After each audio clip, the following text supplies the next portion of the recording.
তোমার হাতে যে ফোনটি দেখতে পাচ্ছেন, তো বন্ধুরা এই ফোনটি হলো আইটেল কোম্পানির একটি ফোন। তো এর মডেল নাম্বারটি হলো IT2175। তো বন্ধুরা এই ফোনের প্রবলেমটি হলো ফোনটি যদি অন অবস্থাতে রেখে দেওয়া যায় তাহলে ফোনটি অটোমেটিকভাবে অফ হয়ে যায়। তো আমরা যেভাবে পাওয়ার বাটনটি প্রেস করে অফ করি ফোনটি, তো সেইভাবে কিন্তু অটোমেটিক ফোনটি অফ হয়ে যায় 1 মিনিট বা 1.5 মিনিটের মধ্যে।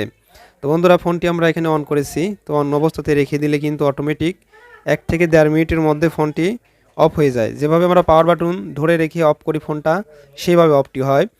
তো এখানে আমি স্ক্রিনটা অন করে রেখে দিচ্ছি। তো আমি এই অবস্থাতে রেখে দিচ্ছি তো আপনাদের দেখানোর জন্য যে ফোনটি কিন্তু অটোমেটিকভাবে অফ হয়ে যাবে। তো আমি এখানে রেখে দিলাম। তো বন্ধুরা এখানে আমরা ফোনটি কিন্তু অন অবস্থাতে রেখে দিয়েছি। তো আমরা এটা 1 মিনিট মতো ওয়েট করব। তো 1 মিনিট ওয়েট করার পর দেখব যে আমরা কিন্তু ফোনটিতে প্রেস করব না, অটোমেটিক ফোনটি অফ হয়ে যাবে। পাওয়ার বাটন যেভাবে প্রেস করে আমরা ধরে রেখে অফটি করি সেভাবে অটোমেটিক ফোনটি অফ হবে। তো ফোনের স্ক্রিনটি হয়তো অফ হয়ে গেছে। তো এই অবস্থাতে আমরা রেখে দিলাম। তো ফোনটি দেখব যে অটোমেটিকভাবে অফ হয় কিনা।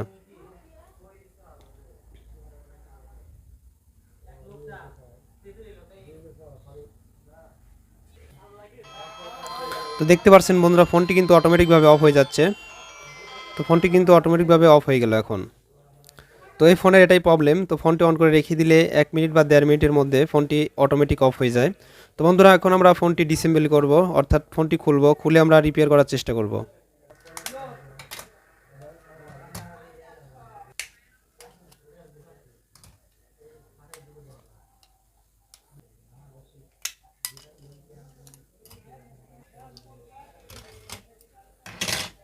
তো বন্ধুরা আমরা ফোনটি খুলে ফেলেছি আর ফোনের সার্কিটটি দেখতে পাচ্ছেন। তো বন্ধুরা এই ফোনটি যখন কাস্টমারটি আমার কাছে রিপেয়ার করতে নিয়ে আসে, তো উনি বলছিল যে ফোনটি ওয়াটার ড্যামেজ, অর্থাৎ পানিতে ফেলাইছিল। তো তারপরে আমি ফোনটি ওয়াশ করেছিলাম, ওয়াশ করার পর ফোনটিতে শর্ট ছিল, তো শর্টটা রিমুভ হয়ে গেল। তারপরে ফোনটি রান হলো, রান হওয়ার পর আমরা ফোনটিতে দেখলাম টেস্ট করে মাইক্রোফোনটি নষ্ট ছিল এবং এখানে যে এলইডি বাল্বটি দেখতে পাচ্ছেন, তো এলইডি বাল্বটি ঝং ধরে নষ্ট হয়ে গেছিলো। তো আমরা এগুলো কম্পোনেন্ট চেঞ্জ করছি, চেঞ্জ করার পরে ফোনটিতে আমরা কথা বললাম, কথা বলার পর ফোনটা রেখে দিছি, রেখে দেওয়ার পর দেখলাম ফোনটা 1 মিনিট বা 1.5 মিনিটের মধ্যে অটোমেটিক অফ হয়ে যায়। তো এটাই প্রবলেম আছে এখন। তো বন্ধুরা এই প্রবলেমটি রিপেয়ার করার জন্য আমরা ফোনটিতে আবার রিহট করেছিলাম, রিহট করার পর তারপরে সমাধানটি হয় নাই। তারপর এখানে যে আইসিটা দেখতে পাচ্ছেন, তো এটা সিপিইউ আইসি। তো বন্ধুরা এই সিপিইউ আইসিটা এখানে ব্যবহার করা হয়েছে এমটিকে। তো এটা হয়তো ক্যামেরাতে উঠতেছে না, তো এখানে এমটিকে লেখা আছে।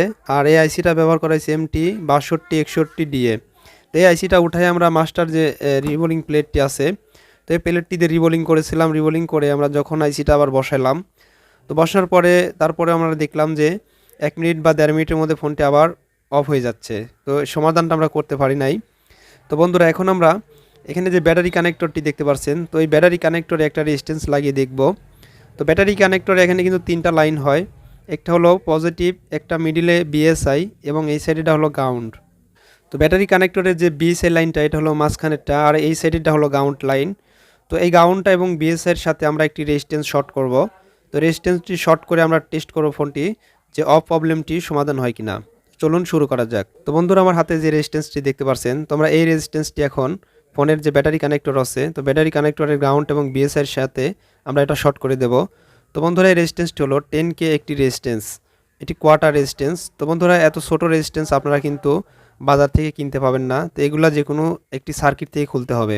তো আপনারা চাইলে এসএমডি রেজিস্ট্যান্স তো লাগাইতে পারেন। তো এসএমডি রেজিস্ট্যান্সগুলো কিন্তু আমাদের দেখা যায় যে ওগুলা খুঁজতে অনেক সময় লাগে বা ওগুলা সচরাচর সব সার্কিটে থাকে না।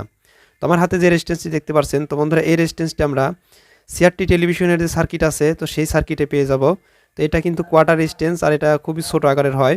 বাজার থেকে যে 10K রেজিস্ট্যান্স কিনতে পাওয়া যায় সেগুলো কিন্তু আমরা এই ব্যাটারি কানেক্টর যে আছে এখানে, তো এই ব্যাটারি কানেক্টর এখানে যদি আমরা বাজার থেকে রেজিস্ট্যান্স যেগুলো কিনতে পাওয়া যায় 10K কোয়ার্টার, তো সেটা লাগালে এখানে কিন্তু লাগানো যাবে না, কারণ ওটা একটু সাইজে বড় হয়। তো বন্ধুরা এখানে যে আমি রেজিস্ট্যান্সটি নিয়েছি, তো এই রেজিস্ট্যান্সটি আমরা সিআরটি টেলিভিশনের সার্কিট থেকে খুললাম। তোমার হাতে যে সার্কিটটা দেখতে পাচ্ছেন এগুলো হচ্ছে পুরাতন একটি মাদারবোর্ড থেকে নিয়েছি আমরা সিআরটি টেলিভিশনের। তো এই সাইডে দেখতে পাবেন আপনারা অসংখ্য 10K রেজিস্ট্যান্স আছে, আর এগুলো খুবই ছোট আকারের হয়। এগুলো আপনারা সহজেই যে কোনো ফোনের কিন্তু বিএসআই এবং গ্রাউন্ডের সাথে শর্ট করে দিলে আপনাদের যে ক্যাসিং বা বডিটি আছে ফোনের, তো এখানে কিন্তু সুন্দরভাবে লেগে যাবে। তো আমরা এখান থেকে 10K রেজিস্ট্যান্সটি নিয়েছি এই পুরাতন সার্কিট থেকে। তো বন্ধুরা এখন আমরা এই রেজিস্ট্যান্সটি ব্যাটারি কানেক্টরের সাথে লাগিয়ে নেব।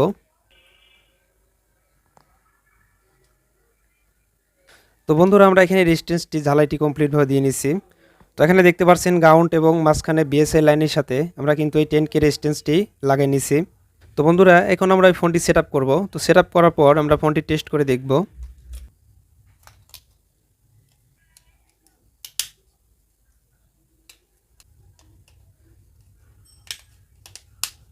তো বন্ধুরা আমরা ফোনটি সেট আপ করে নিয়েছি। তো এখন আমরা ফোনটিতে ব্যাটারিটি লাগাবো। ব্যাটারিটি লাগানোর পর আমরা ফোনটি আবার অন করব।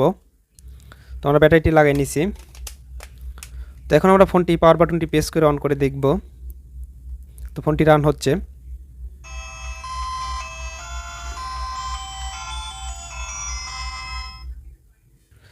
তো আমরা এই ফোনটি এখন 2 থেকে 3 মিনিট এভাবে রেখে দেবো। রেখে দেওয়ার পর আমরা ফোনটিতে দেখব যে আগে যেরকম সমস্যাটি ছিল অটোমেটিক 1 থেকে 1.5 মিনিটের মধ্যে ফোনটি একাই অফ হয়ে যেত।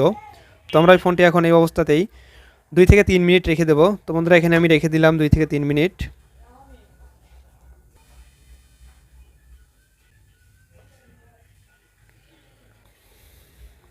তো বন্ধুরা ফোনের স্ক্রিনটি অফ হয়ে গেছে। তো আমরা অফ অবস্থাতেই এই ফোনটি আমরা চেকিংয়ের জন্য 2 থেকে 3 মিনিট এখন রেখে দিয়ে দেখব। যদি দেখি ফোনটি অফ হয়ে যায় তাহলে সমস্যাটি সমাধান হয় নাই, এবং যদি দেখি ফোনটি অফ হচ্ছে না তাহলে আমরা বুঝবো যে ফোনটিতে সমাধান হয়েছে। তো বন্ধুরা আমরা ফোনটা এই অবস্থাতে রেখে দিয়েছিলাম 3 থেকে 4 মিনিটের মতো, তো আমরা টেস্টিং করার জন্য। তো আমরা দেখলাম যে ফোনটি আর অফ হচ্ছে না। তো বন্ধুরা এটার কিন্তু সমাধানটি হয়ে গেছে। তো আপনাদের মাঝে আমি কিন্তু ফেক ভিডিও নিয়ে আসি না, অরিজিনালভাবে যেভাবে কাজটি হয় আমি সেটাই দেখানোর চেষ্টা করি। তো বন্ধুরা ভিডিওটি দেখে যদি আপনাদের ভালো লাগে তাহলে অবশ্যই একটি লাইক দেন, আর এই ধরনের নতুন নতুন ভিডিও দেখতে আমাদের চ্যানেলটি সাবস্ক্রাইব করে দিবেন। তো বন্ধুরা ফেসবুক পেজ থেকে যদি দেখে থাকেন তাহলে পেজটি ফলো দিয়ে রাখবেন, আর আমাদের ভিডিওগুলো আপনাদের কাছে কেমন লাগে আমাদের কমেন্ট বক্সে এসে জানিয়ে দিবেন। তো বন্ধুরা আজকের মতো এখানেই বিদায় নিচ্ছি। দেখা হবে নেক্সট কোনো ভিডিওতে। সবাই ভালো থাকবেন, সুস্থ থাকবেন। আসসালামু আলাইকুম ওয়া রাহমাতুল্লাহি ওয়া বারাকাতুহু।